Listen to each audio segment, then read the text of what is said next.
జనసేనాని పవన్ కళ్యాణ్కు big shock తగలబోతుంది. వైసీపీలోకి జనసేన పీఈసీ సభ్యుడు చేగొండి సూర్యప్రకాష్ చేరబోతున్నారు. మాజీ మంత్రి చేగొండి హరిరామ జోగయ్య కుమారుడే సూర్యప్రకాష్. పవన్ కళ్యాణ్ వైఖరికి నిరసనగా సూర్యప్రకాష్ పార్టీ మారుతున్నట్టుగా తెలుస్తుంది.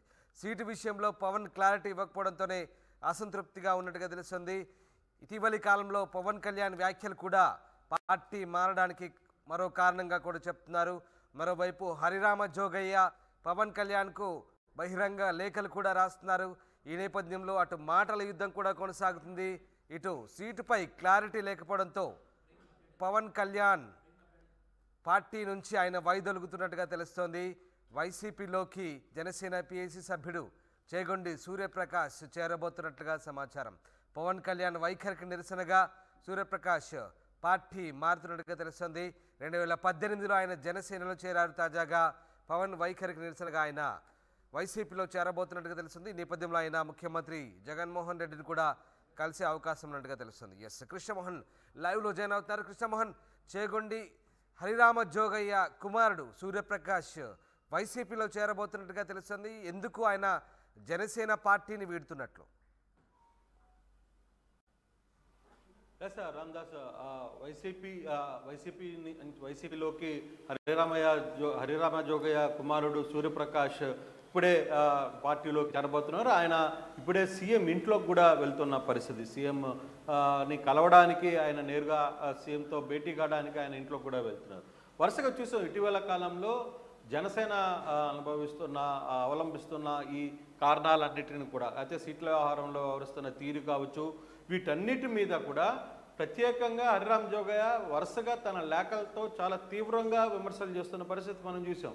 అసలు జనసేనకున్న బలం ఏంటి, జనసేనకున్న పొత్తులేంటి, జనసేనతో పొత్తు వ్యవహారంలో చంద్రబాబు ఏం చేయబోతున్నాడు, అసలుకి జనసేన ఎంతమంది నాయకుల్ని సీట్లని ఇవ్వాలి, తర్వాత దాదాపుగా 60 సీట్లు మనం కోరాల్సిన పరిస్థితి ఉంది, మన బలం ఇది, లేని పక్షంలో వాళ్ళు మనల్ని వాడుకునే పరిస్థితి ఉంటుంది అంటూ చాలా సుదీర్ఘంగా ఆయన లేఖలు రాసిన పరిస్థితి అయితే మనం చూసాం. అయితే ఈ లేఖల నేపథ్యంలో నిన్న మొన్న పి గన్నవరంలో జరిగిన సభలో చాలా క్లియర్గా పవన్ కళ్యాణ్ కూడా రియాక్ట్ అయ్యారు.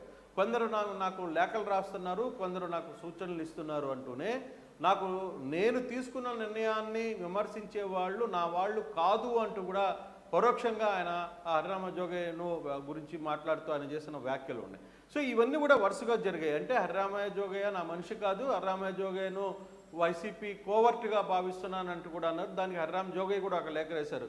నేను పార్టీ మనుగడ కోసం, పార్టీలో జరుగుతున్న ఇబ్బందులు, పార్టీకి ఎక్కడ నష్టం జరుగుతుందనే దాని మీద మిమ్మల్ని ముఖ్యమంత్రి చేయాలనుకుంటూ నేను ఈ వ్యవహారం చేస్తుంటే మీరు నన్ను అవమానించే రీతిలో మాట్లాడుతున్నారంటూ ఆయన మాట్లాడిన పరిస్థితి కూడా ఉంది. ఇటువంటి ఈ సందర్భంలో ఆయన కుమారుడు సూర్యప్రకాష్ ఇప్పుడే ముఖ్యమంత్రి జగన్ని కలవడం, ఇటీవల కాలంలో చూసుకుంటే ఇతనికి సీటు కూడా ఇస్తారన్నారు, కానీ 5 మంది పేర్లతోనే ప్రకటించిన పరిస్థితి.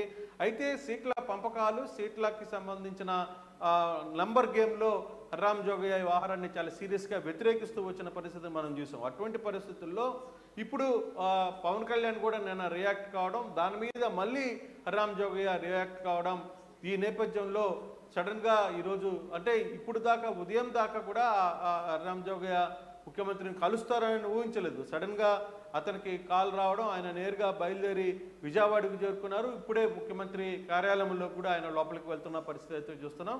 సో ఇప్పుడు హరిరామ జోగయ్య పరిస్థితి ఎలా ఉంటుంది, లేదా ఆయన కుమారుడు సూర్యప్రకాష్ పరిస్థితి ఎలా ఉంటుంది, జనసేనకి ఏం కౌంటర్ ఇవ్వబోతున్నారు, ఎన్ని అంశాలను కూడా కొంత ఆసక్తిగా పెరిగిన పరిస్థితి అయితే ఉంది. నిజంగానే రెండు అంశాలు, ముఖ్యంగా సూర్యప్రకాష్ కు సీటు విషయంలో క్లారిటీ ఒకటి లేదు. మొన్న జరిగినటువంటి తాడేపల్లిగూడెం సభలకు కూడా సూర్యప్రకాష్ హాజరు కాలేదు. అలాగే ఈ మాటల యుద్ధం కూడా కొనసాగుతుంది. హరిరామ జోగయ్య కూడా తాజాగా ఇవాళ చేసిన వ్యాఖ్యలు, నిన్ను నీ పార్టీని నిర్వీర్యం చేస్తాడు, నిండా ముచ్చుతాడు చంద్రబాబు లోకేష్ ఇద్దరు కలిసి అంటూ ఆయన ఘాటైన లేఖ కూడా రాశాడు. సో ఈ నేపథ్యంలో ఈ వాతావరణం అంతా కూడా పూర్తిగా చెడిపోయిన పరిస్థితి. సో అక్కడ సూర్యప్రకాష్ ఇమడలేని సిచ్యువేషన్ వచ్చిందా, లేదంటే ఇక సీటు విషయం కూడా క్లారిటీ రాకపోవడంతో ఈ అన్ని అంశాలు కూడా కలిసి వచ్చాయి అనుకోవచ్చు? అంటే దీంట్లో ఒక క్లారిటీ అయితే ఉంది రామదాస్. బేసిక్గా సూర్యప్రకాష్కి మొదటి 5 లిస్టులోనే అతని పేరు రావాలి. ఎందుకంటే రామ్ జోగయ్య పార్టీలో కొంత కాపు నాయకుడిగా కొంచెం పెద్ద స్థాయిలో ఉన్నారు. ఈయన కూడా పార్టీలో ఒక పెద్ద మెంబర్షిప్లో ఒక కీలకమైన పదవిలో ఉన్న నేపథ్యంలో సో అతనికి రాకపోవడం ఒకటి. రెండవది సీట్ల విషయంలో తెలుగుదేశం ఆడుతున్న గేమ్ కావచ్చు, లేకపోతే పవన్ కళ్యాణ్ అనుసరిస్తున్న విధానాలు కావచ్చు, ఈ రెండింటి మధ్య ఎక్కడో వేరే పొంతు జరుగుతుంది. కాపులు ఇబ్బంది పడతారు అని చెప్తూ ఆయన మొదటి నుంచి వ్యాఖ్యలు చేస్తూ వచ్చారు. ఆ విధంగా లేఖలు కూడా పవన్ మీద సంధిస్తూ వస్తున్న పరిస్థితి మనం చూసాం. అయితే ఇప్పటికిప్పుడు పరిస్థితుల్లో నిన్న తాడేపల్లిగూడెం సభలో కూడా పవన్ కళ్యాణ్ చాలా క్లియర్గా చెప్పారు, నా మాట వినని వాళ్ళు ఎవరైనా సరే నా మనుషులు కారు అంటూ చెప్పిన వ్యాఖ్యలు. సో దాని తర్వాత ఇమీడియట్గా హరిరామ్ జోగయ్య కూడా ఒక కౌంటర్ ఇచ్చారు, నిన్ను నిండా ముంచేస్తారు, లోకేష్ని సీఎం చేయడానికే ఇవన్నీ వాడుకుంటున్నారు, కాపులు మళ్ళీ లోకేష్ని కోసం చేయాలనే ఒక ప్రయత్నం మేము ఇంకా మోయాలా, నిన్ను ముఖ్యమంత్రి చేస్తాంరా బాబు అంటే నువ్వు అది కాకుండా ఆయన్ని ముఖ్యమంత్రి చేయాలని అంటావు అనే విషయంగా ఆయన కూడా మాట్లాడిన పరిస్థితి. సో ఇటువంటి సందర్భంలో ఇక ప్రకాష్కి అక్కడ అవకాశం లేదు. ఎందుకంటే ఒక పక్క పార్టీకి చెడిపోయారు, తండ్రి ఏమో పూర్తిగా కూడా జనసేనను టార్గెట్ చేస్తూ మాట్లాడుతున్నారు. సో ఈ రెండు సందర్భాల్లో తనకు ఒకవేళ పార్టీ టికెట్ ఇచ్చే పరిస్థితి లేదని ఒక క్లారిటీకి వచ్చి ఉండాలి. లేదు ఇది కుదరదు, ఇది అయ్యే పని కాదు, ఎందుకు ఏదైనా అవకాశం వస్తే అనుకునేంటూ జగన్ లాంటి వ్యక్తులు పిలిచినప్పుడు ఇమీడియట్గా వెళ్ళిపోయి ఒక నిర్ణయానికి వచ్చినట్టుగైతే అర్థమవుతుంది. ముఖ్యమంత్రిని కలిసిన తర్వాత ఇప్పుడు ఏం మాట్లాడతారో కూడా చూడాలి. బేసిక్గా అయితే ఇది మాత్రం పార్టీకి ఒక షాక్ లాగానే. కృష్ణమోహన్ అంటే ఇక్కడ ముఖ్యంగా చేగొండి హరిరామ జోగయ్య చాలా సీనియర్ నేత, గోదావరి జిల్లాలో చాలా రాజకీయ అనుభవం ఉన్న నేత, పలుకుబడి ఉన్న నేత. అఫ్ కోర్స్ ఆయన కుమారుడు ఇప్పుడు ఆయన కూడా పూర్తిగా వ్యతిరేక వైఖరితో జనసేన పట్ల ఈ వైఖరి ప్రకటించడంతో ఏం జరుగుతుంది అంటే ముఖ్యంగా జనసేనకు పర్టికులర్గా ఆ సామాజిక వర్గం నేతలు దూరం అవుతున్న ఈ క్రమంలో ఎలాంటి డ్యామేజ్ జరగబోతుంది అంటే అటు అధికార వైసీపీ వీళ్ళందరినీ కూడా చేరదీసే పనిలో ఉంది, ఆ సామాజిక వర్గాన్ని కూడా మేము మెప్పించగలమనే భావనలో అధికార వైసీపీ కూడా ప్రయత్నాలు చేస్తున్న క్రమంలో ఏం జరగబోతుంది, అసలు అక్కడ రాజకీయాలు ఎలాంటి పరిణామాలు చోటు చేసుకునే అవకాశం ఉంది? రామదాస్ మనం 2 రోజుల ముందే చెప్పాం, వైసీపీ ఆకర్ష్ జగన్ పేరు మీద ఖచ్చితంగా కాపు నేతల్ని టీడీపీ జనసేన లుకలకల్లో ఎవరైతే ఇబ్బందుల్లో ఉన్నారో, ఎవరైతే బాధపడుతున్నారో, ఎవరైతే టికెట్లు రాకుండా ఉన్నారో వాళ్ళందరినీ కూడా తమ వైపుకు లాక్కునే ప్రయత్నం బలంగా చేస్తుందని చెప్పి 26వ తారీఖునే మనం ఈ వ్యవహారాన్ని చెప్పిన పరిస్థితి. సో ఈ 4 రోజులతో పాటు కూడా వైసీపీ ముఖ్యమంత్రి ఆదేశాల మేరకు ఆ నిర్ణయాన్ని కట్టుబడి ఉంది, కరెక్ట్గా ఆ ఆపరేషన్ని స్టార్ట్ చేసింది. ఇప్పటికే నేతల్ని పిలిపించే ప్రయత్నం చేస్తున్నారు, టీడీపీలో టికెట్లు రాని వ్యక్తులందరినీ కూడా వైసీపీలోకి చేర్చుకునే ప్రయత్నం చేస్తున్నారు.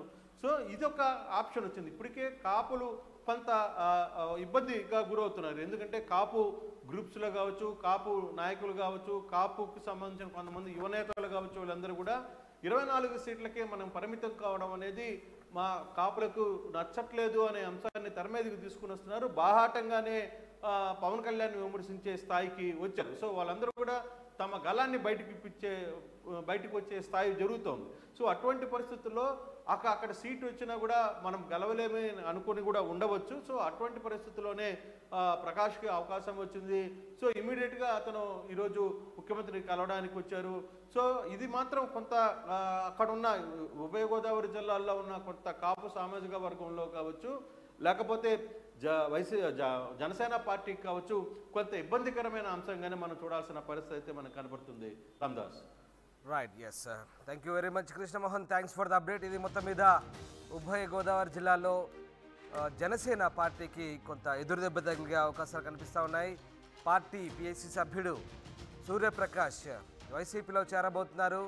ఆయన జనసేన అధినేత పవన్ కళ్యాణ్కు బిగ్ షాక్ ఇవ్వబోతున్నారని చెప్పొచ్చు. వైసీపీలోకి సూర్యప్రకాష్ చేరుతుండడంతో కాస్త ఇబ్బందికర పరిస్థితులే తలెత్తే అవకాశం ఉంది.